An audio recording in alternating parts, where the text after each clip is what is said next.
नमस्कार दोस्तों, यूट्यूब के ट्रिपल ई बैंक चैनल में आपका स्वागत है। अगर आपने चैनल को सब्सक्राइब नहीं किया तो सबसे पहले चैनल को सब्सक्राइब करें। चैनल के नाम के बगल में सब्सक्राइब का बटन आ रहा है, इसे प्रेस करें और चैनल को सब्सक्राइब करें। आज हम लोग बात करने वाले हैं 3 फेज इंडक्शन मोटर का पार्ट 7।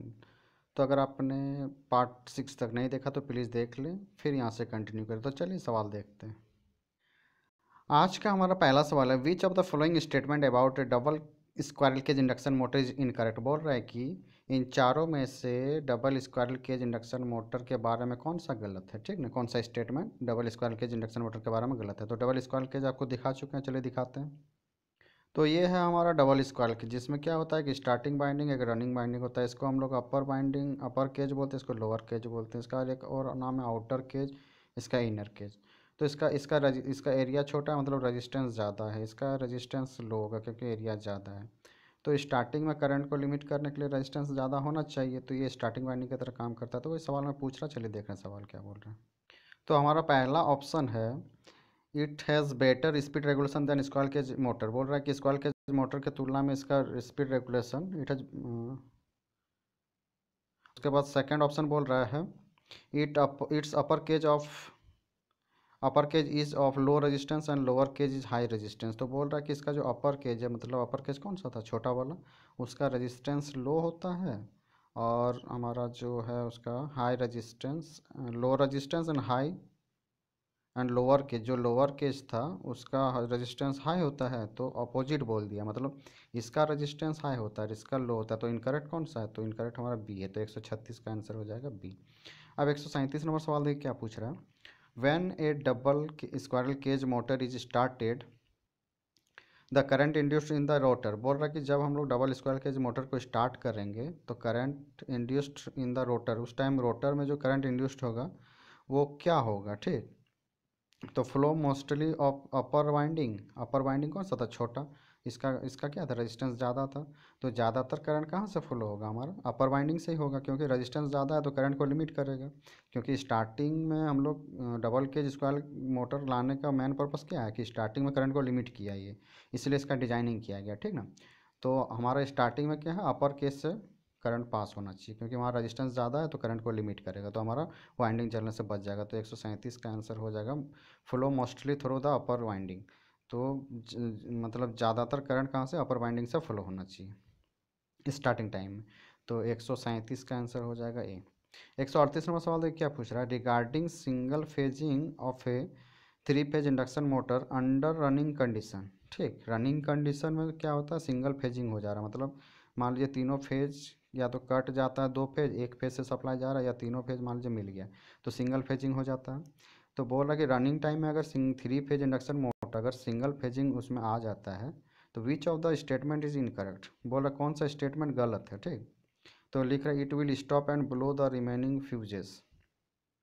तो अगर सिंगल फेजिंग रनिंग टाइम में आ जाए तो it will stop and blow the remaining fuses. तो हमारा जो है ये स्टॉप नहीं होगा, और मतलब जो और फेजेस है उसको ब्लो नहीं करता। ठीक, तो ये हमारा इनकरेक्ट है।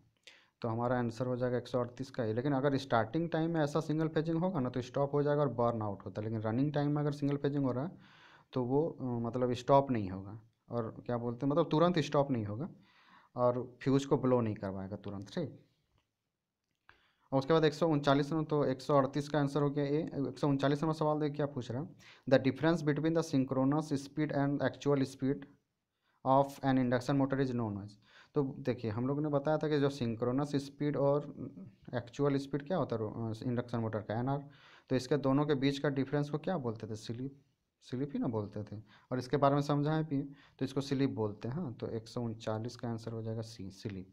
140 नंबर सवाल है क्या पूछ रहा है, इन induction motor if P is power delivered to the rotor and s is the slip, then the power lost in the rotor as copper loss will be। तो देखिए बोल रहा है कि इंडक्शन मोटर में पावर जो है डिलीवर कर रहा है रोटर पी। ठीक, पी को पावर से डिनोट करते हैं और उसका स्लिप एस है। ठीक, तो मतलब रनिंग कंडीशन में होगा तब ना पावर डिलीवर कर रहा होगा। P is the power deliver to the rotor, तो रोटर को हम लोग पावर डिलीवर कर रहे हैं, मतलब मशीन स्टार्ट हो रहा है।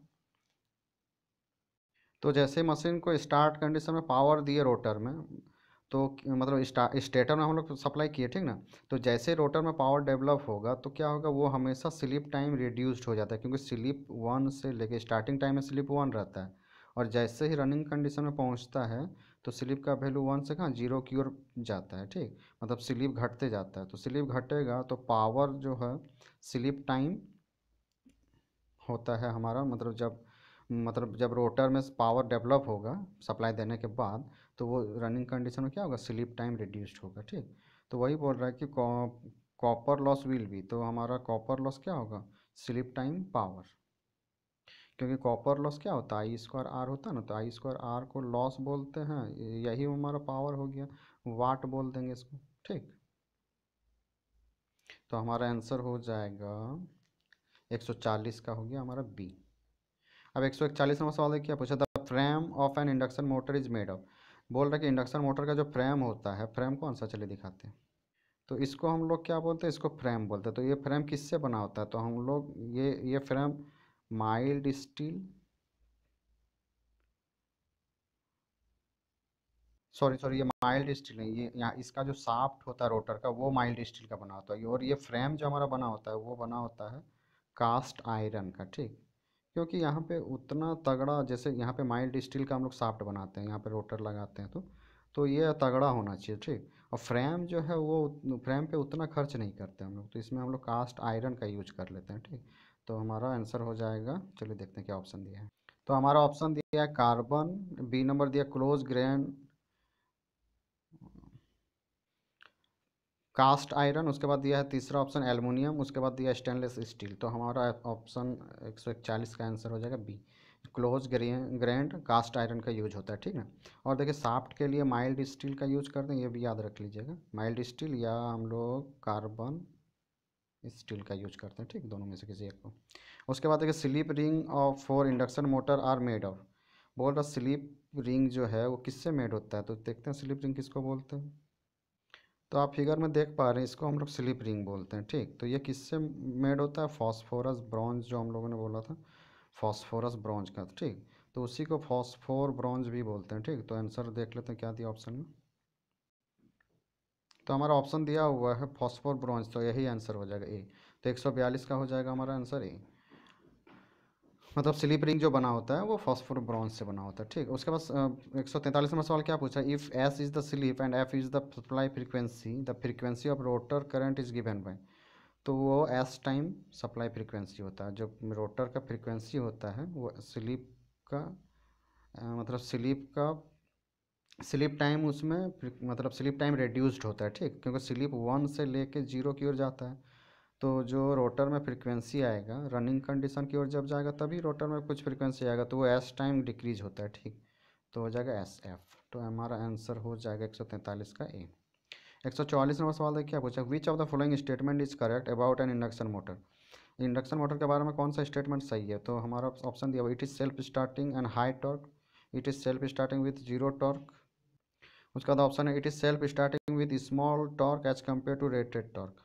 तो हमारा आंसर हो जाएगा 144 का कि इंडक्शन मोटर क्या है, इंडक्शन मोटर सेल्फ स्टार्टिंग तो होता ही है, लेकिन हाई टॉर्क नहीं होता है इसमें। इसमें होता है कि जितना रेटेड टॉर्क है उससे कम टॉर्क ही देता है। तो हमारा ऑप्शन हो जाएगा C, it is self starting with small torque as compare to rated torque, ठीक। 145 नंबर सवाल देखिए, क्या पूछा, type of bearing used for 25 HP motor is. बोल रहा है कि 25 एचपी मोटर के लिए हम लोग कौन सा बियरिंग यूज करेंगे, तो हम लोग 25 एचपी का अगर मोटर होगा तो हम लोग रोलर बेयरिंग का यूज करेंगे, ठीक। तो 145 का आंसर हो जाएगा ए। अब 146 नंबर का आंसर क्या हो गया, which of the induction motor is switched on the rotor frequencies, ये sorry, when induction motor is switched on the rotor frequency is. तो रोटर फ्रीक्वेंसी क्या होता है, स्लिप टाइम रोटर का फ्रीक्वेंसी क्या होगा, जब हम लोग इंडक्शन मोटर को स्टार्ट कर देंगे तो रोटर में फ्रीक्वेंसी एस टाइम डिक्रीज होता है नॉर्मल फ्रीक्वेंसी का, ठीक। तो same as a slip frequency, same as a supply frequency के बराबर नहीं होता है, ये same as a slip frequency के बराबर होता है। तो ऑप्शन हमारा सी करेक्ट हो जाएगा। तो 146 का आंसर हो जाएगा, one induction motor is switched on the rotor, अच्छा स्विच्ड ऑन किए हैं मतलब अभी मोटर स्टार्टिंग में ही, तो हमारा सप्लाई फ्रीक्वेंसी तो रोटर का जो फ्रीक्वेंसी है ना, मतलब स्टार्टिंग में वो सेम एज सप्लाई फ्रीक्वेंसी ही होगा, ठीक। लेकिन जब रनिंग कंडीशन में होगा तो एस टाइम डिक्रीमेंट होता है, एफ आर जो होता है वो एस टाइम डिक्रीमेंट होता है। तो हमारा आंसर 146 का हो जाएगा डी। मतलब स्टार्टिंग टाइम में फ्रीक्वेंसी जो है रोटर फ्रीक्वेंसी हमारा, क्योंकि स्विच ऑन किए हैं, और जब वो रनिंग कंडीशन में चला जाएगा तो एस टाइम डिक्रीज हो जाता है, ठीक। तो 147 नंबर सवाल क्या पूछा, देखिए। In an induction motor the rotor reactance पर फेज इज प्रोपोर्शनल टू। तो बोल रहा है कि जब इंडक्शन मोटर का रोटर का रिएक्टेंस जो होता है पर फेज इज प्रोपोर्शनल टू, तो वो स्लिप के प्रोपोर्शनल होता है, ठीक, रोटर का रिएक्टेंस। तो हमारा जो इंडक्शन मोटर का रोटर रिएक्टेंस है पर फेज का, वो हमारा किसके मतलब प्रोपोर्शनल होगा, स्लिप के। तो हमारा 147 का हो जाएगा आंसर हमारा ए। देखिए जब रोटर स्टार्टिंग कंडीशन में है ना, तो ई टू हमारा जो मान लीजिए ई टू रोटर का रेजिस्टेंस वो ई टू के बराबर ही होगा, आई टू के बराबर ही होगा, ठीक। मतलब यहाँ स्लिप होता है तो स्लिप स्टार्टिंग में एस वन होता है, तो इसलिए एस पुट वन करेंगे तो सब बराबर होगा, ठीक। लेकिन जब हमारा रनिंग कंडीशन, ये स्टार्टिंग कंडीशन है, ठीक, स्टार्टिंग जब रनिंग कंडीशन में आएगा तो स्लिप वन से जीरो की ओर जाता है, मतलब रनिंग कंडीशन में 0.24 ऐसा होता है, ठीक। तो ई टू क्या होगा, 0.4 टाइम होगा ई टू, मतलब स्टार्टिंग में जो था उसका। तो इसको डैश डैश कर दीजिए तो सही लगेगा, ठीक।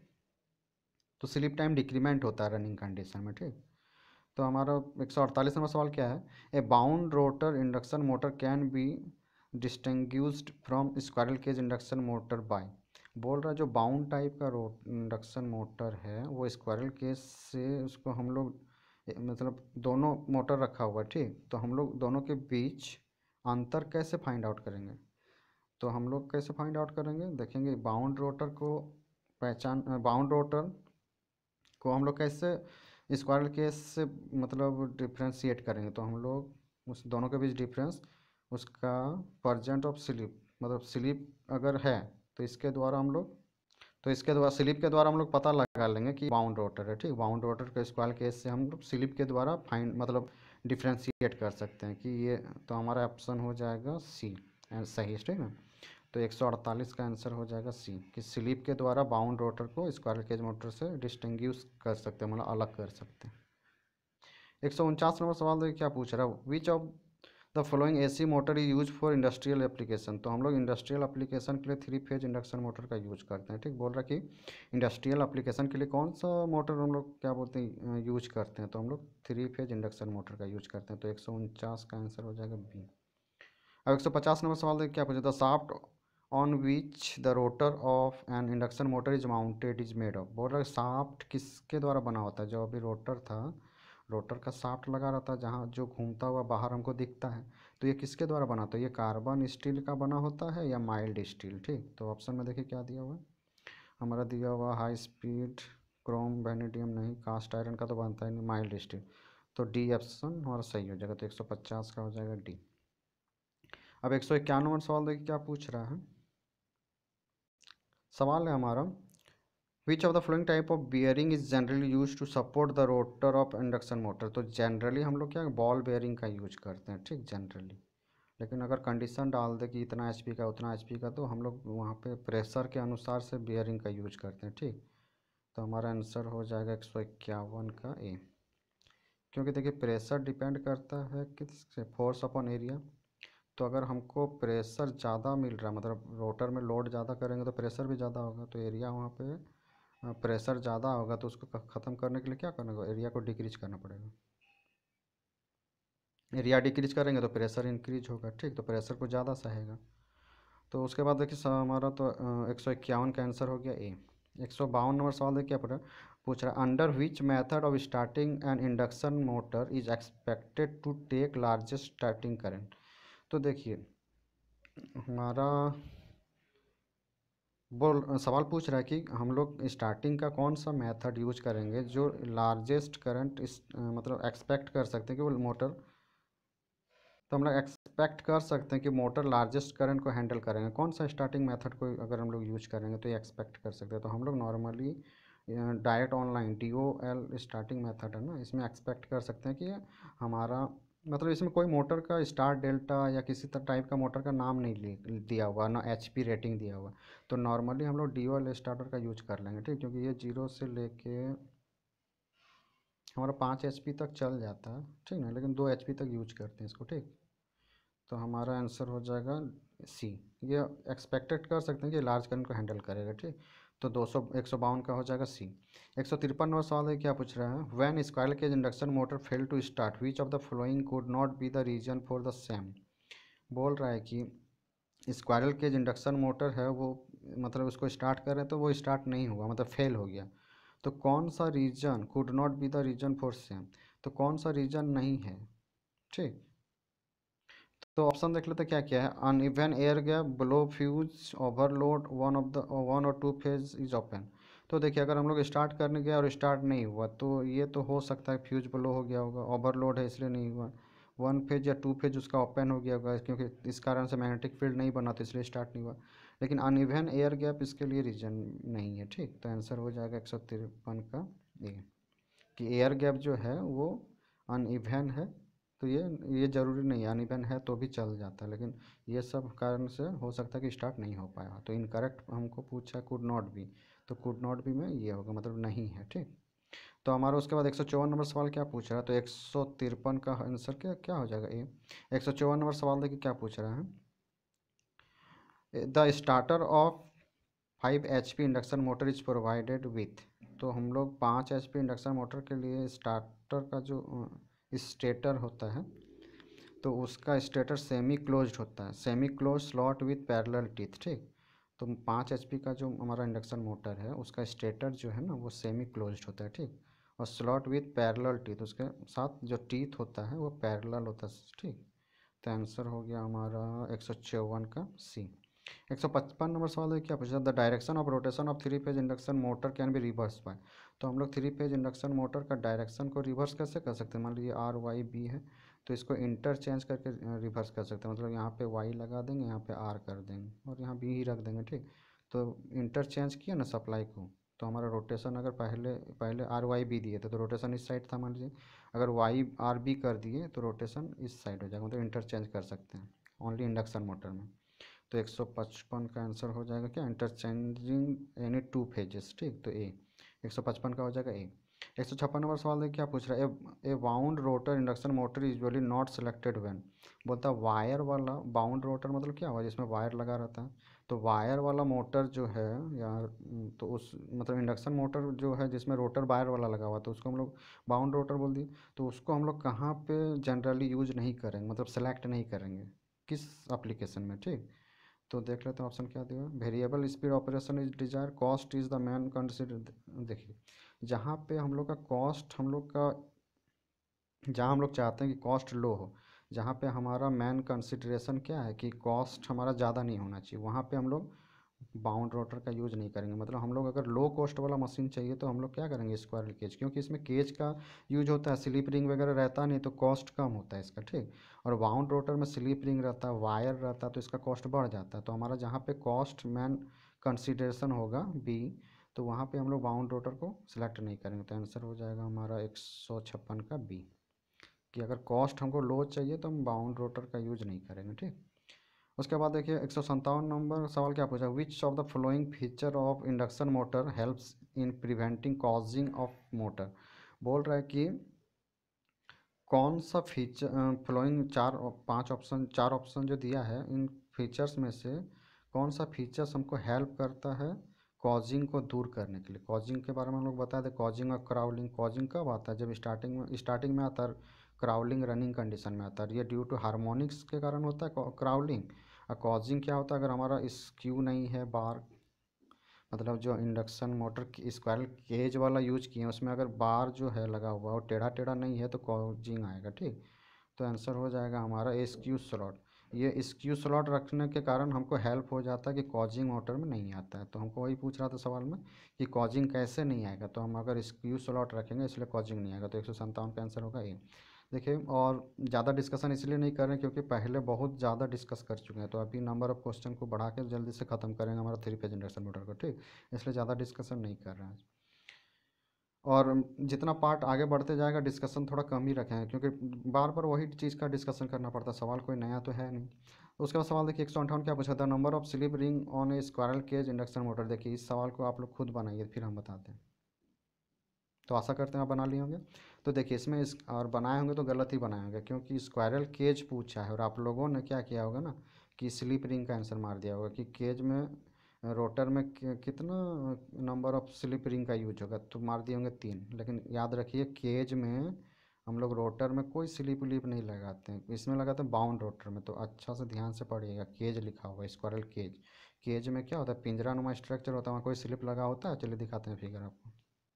तो देखिए स्क्वायरल केज इसको बोलते हैं और इसको बोलते हैं स्लिप रिंग। तो स्लिप रिंग में ना स्लिप लगा हुआ है, स्क्वायरल केज में कहीं रोटर में कुछ लगा हुआ है, तो नंबर ऑफ स्लिप रिंग कितना होगा, यहाँ 0 ना होगा। और यहाँ पे नंबर ऑफ स्लिप रिंग पूछता तो कितना 3।